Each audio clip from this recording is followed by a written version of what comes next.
Continue with our study of Mareh Yaakov, and just for the sake of the group, what we're trying to do each week is to go over some grammar basics. We had very quickly last time introduced some of the rules for trying to find the shorish, trying to find the root of a verb, and we're going to start with a verb that has none of the letters that are going to cause us any confusion, none of the letters that drop away.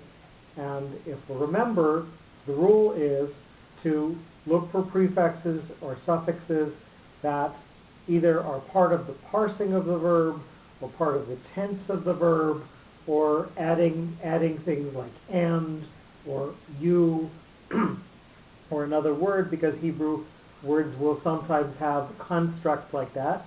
You take those away and usually you're left with the shorish. So we're going to start with lamad. Lamed Mem Daled, and if it's only 3 letters, that's probably the shorish, although sometimes it's not.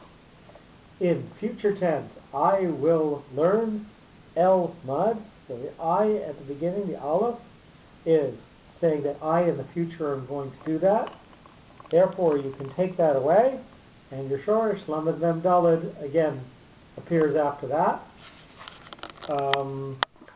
Future verbs, future tenses of a verb, what happens to them is the prefix, the thing that's going to come before the verb, is going to tell you who the actor is. Elmad, I'm going to learn. Tilmad, you're going to learn. Yilmad, he's going to learn. Nilmad, we're going to learn. So you always get a letter in front and then the verb after, because the verb is happening in the future. Things that are happening in the past, you have the verb, and then the person doing it, because it happens before the person doing it. So it's things of the past, the shorish is in the past. Things that are in the future, the shorish is in the future. So lamaditi, in the past, I did it, I'm here, it happened before me. So lamaditi, I learned in the past. Again, you take away the suffix and you get the same root. Sometimes you have letters that are going to give you another word, a conjunction, and or is sometimes relegated to just becoming one letter. So lamadita, and, so this is an and, so we just take that away because it's not part of the word, obviously. It's another, it's the conjunction. So that one disappears.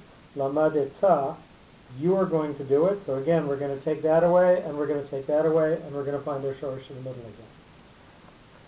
Lemaditecha, the things that you learned, these are you, and this is possessive. These are the things that belonged to you. So that disappears, and again, we see that this suffix is saying possessive. So again, it disappears. Ha tilmad, in question, are you going to learn? The ha is again the question, are you? And this is the future tense, tilmad, and we're going to take away, again, the prefix that says the actor, and that's going to disappear.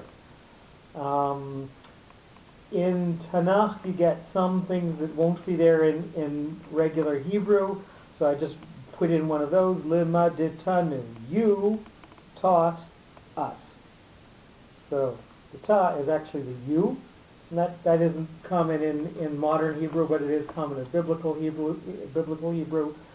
Nu is the person who you're taught to. That's us. So again, you take the suffixes away or the extra words away, and you end up with the shorish. And next week we'll do a more complicated one. Stop here.